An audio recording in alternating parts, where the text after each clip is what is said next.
Steve, I became aware of you after reading your article on Trial Site News, in which this is actually kind of a living article in which you've been updating it as information has come to light. And I must say, this article, I'm always troubled by the loss of the useful term red pill by people who have borrowed it for various purposes that I don't think are legitimate. But this article functions as a red pill. You read this, and either something's wrong with you, Steve, and you've completely misportrayed the data and there's no problem and something's up with you, or if the data is anything like what you present, then the interpretation is quite clear and absolutely startling. So I will just say, I believe that what you've pointed to is accurate, and alarming is an understatement. I would invite people to look at it for themselves. I would invite people to show it to others. And most importantly, I would invite them to pay very close attention to what is said in response. You will get a lot of pushback when you show this article to people, but that pushback is not substantive in my experience. It's emotional. Crickets. Well, right. You either get crickets or you get some kind of squid ink phenomenon where a bunch of ink shows up and suddenly the person you're talking to is nowhere to be found. I think the term for a lot of the blowback is gaslighting. Well, that hasn't happened yet, I think. I think the feedback that I've gotten is they'll look at it for about 30 seconds and say, I don't believe this, and it's the cognitive dissonance. Yeah. It's the people who took the blue pill, right, and are living in the matrix, and everything is good, and this can't possibly be true, and they immediately write it off. But they can't cite anything that is wrong with it. They can't argue any of the points, and they'll delve into ad hominem attacks and say, oh, well, this was written by an engineer. He doesn't know anything. Right. So, and to me, that's a victory, because it says that everything I've written, they can't argue with. So the only thing left to attack is to try to attack the person when you can't attack the arguments, and that's what people do. And I would just say that, looking at a complex puzzle like this, one needs some kind of tools. I mean, undoubtedly in what you've written, there are things that aren't going to turn out to be right. Undoubtedly, you've just written so broadly that, with this being such a large live issue, yeah, undoubtedly there are errors. But the point is, even if you read this thing and you say, what if what he's saying is 50% right?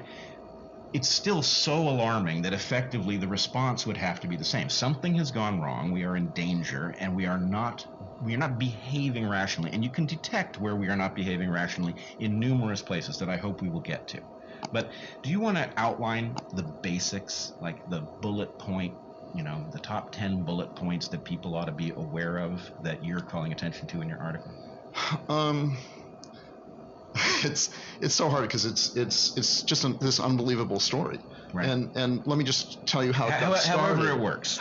Okay, sure. So it got started when my carpet cleaner came and he was wearing a mask, and I said, hey, we're all vaccinated, you can take it off.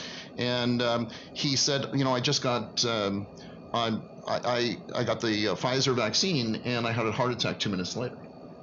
And so he spent the night in the hospital, and he says, he's kind of recovering from it. And I said, how are you doing now? And he said, still, feeling bad about it. And he mentioned also that his wife, also her hand, she'd, hold a glass like this, and her hand would be shaking like this, and the water would be coming out. And she was perfect before.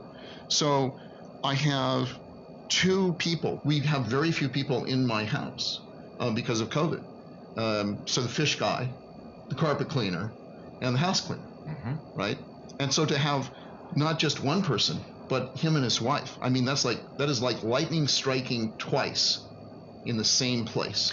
So if it was really a safe vaccine, then what I just saw was impossible. So that's kind of what triggered me off on this. And then I had been on this Canadian physician's call with Dr. Byram Brittle. And he showed this chart, and he said, normally when you vaccinate someone, the vaccine goes in the shoulder, and it stays in the shoulder, in the shoulder area. And what happens is the antibodies are generated, and they attack the this antigen in the shoulder, and it wipes it out, and we're good.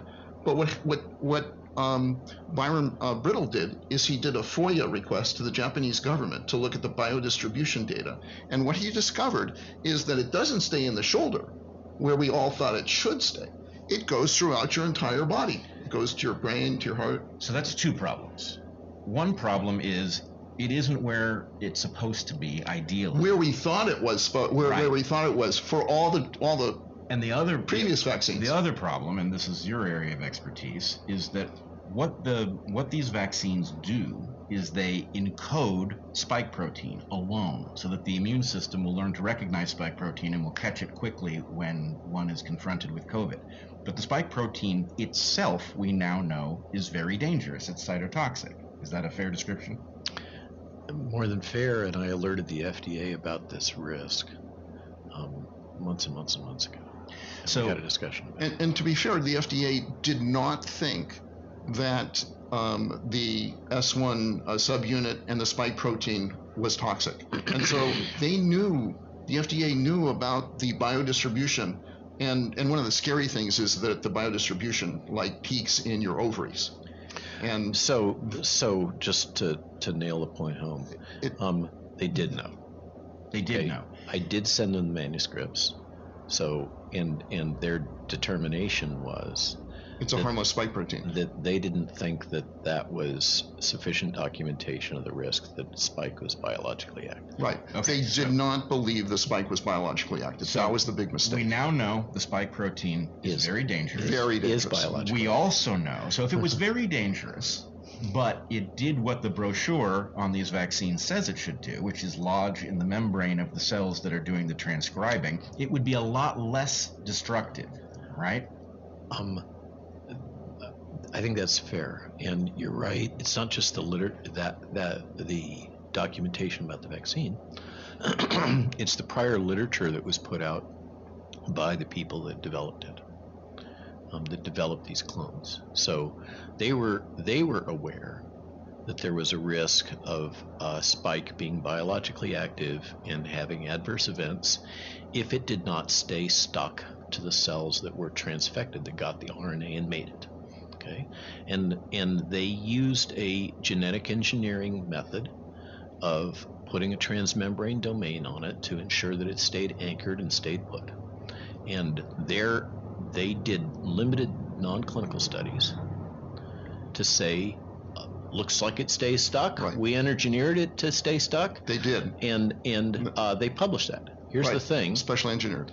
Okay, is that that's generally not good enough in a non-clinical data package.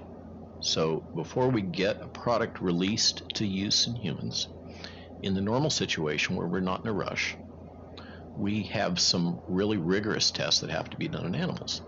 And revealing that spike gets cleaved off of expressed cells and becomes free is something that absolutely should have been known and understood well before this ever gotten put into humans. So I'll just leave it at that.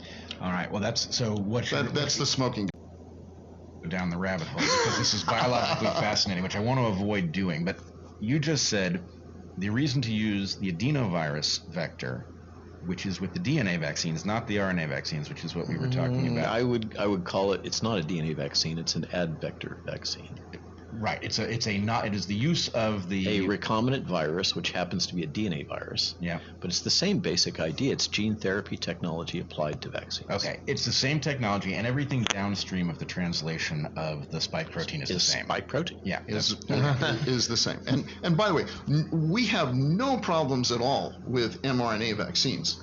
Right. It's just this particular vaccine, because of the spike protein and because it cleaves off the cell, and it goes throughout your body and your brain, your heart, and anywhere, that you can have these symptoms that are so varied, whether it's a 16-year-old who can't talk or see 48 hours after injection, or someone whose handshakes, or someone who's my carpet cleaner, Tim.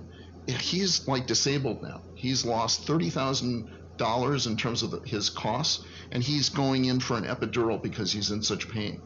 And so these side effects, the victims of this vaccine, they're not being able to tell their story the press because Tim says I try to tell my story and the press ignores him, and we have these groups that aren't able to get attention. Aren't able to get attention. A large group of people who believe that they have suffered negative consequences was removed from Facebook. So there's very clearly an effort to 200,000 users just wiped off the planet. Right. Now, if this is a perfectly safe vaccine. So the censoring has been going on for well over a year. It's well documented. It's unequivocal.